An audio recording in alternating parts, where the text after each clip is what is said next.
amazing. So we're just talking there about how you've done this research, Vicky, into women over, lots of different periods of time and the role of women as fighters. Yeah, absolutely. Because I did get into sword fighting about 4.5, 5 years ago, but I did do a lot of research because it's something that I really feel quite strongly about. And the fact is that there were female fighters back very early, obviously in the Viking period. It was very, very common. You get the shield maiden ID, you get a lot of female fighters, a lot of females were trained. And even the period that I concentrate in, which is the 1300s, you do have accounts of female fighters, and I've done the full medieval living history, and I do walk around with a sword, and there are documents of women who have fought through all different eras. There's famous fighters in the Victorian period who were female, and I think it's just so important and relevant. We've got two very strong female fighters in this musical, and there are a lot of females, very, very strong females, who are leading now, who are still fighting in our military.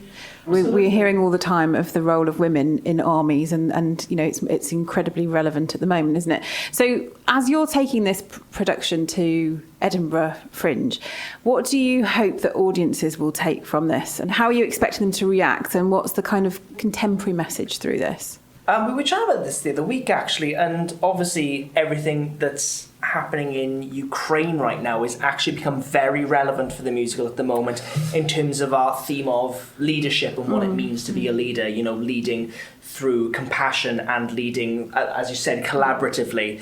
How that's not happening right now. Yeah, certainly on our front as well. And slightly ironically, we'd written this musical, the invading parties in our show, they come from a group of people called the Kievan Rus, which later evolved into Russia. Yeah. So, that was not intentional at all, but it's something that's become very relevant all of a sudden. The musical doesn't really comment on that as a thing, but it's just very interesting that the setting of now, when we are staging it, has happened in all of these kind of political circumstances. Yes. I think one of the main things, though, that when we want people to watch the musical is to have a sense of catharsis.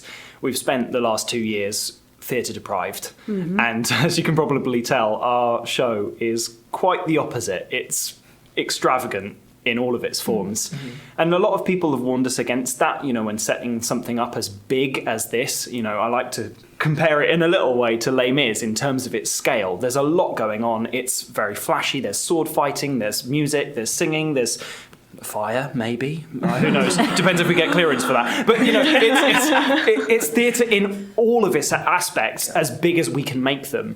So we're really excited about just bringing a whole experience back to people who haven't seen theatre in the best part of 2 or 3 years.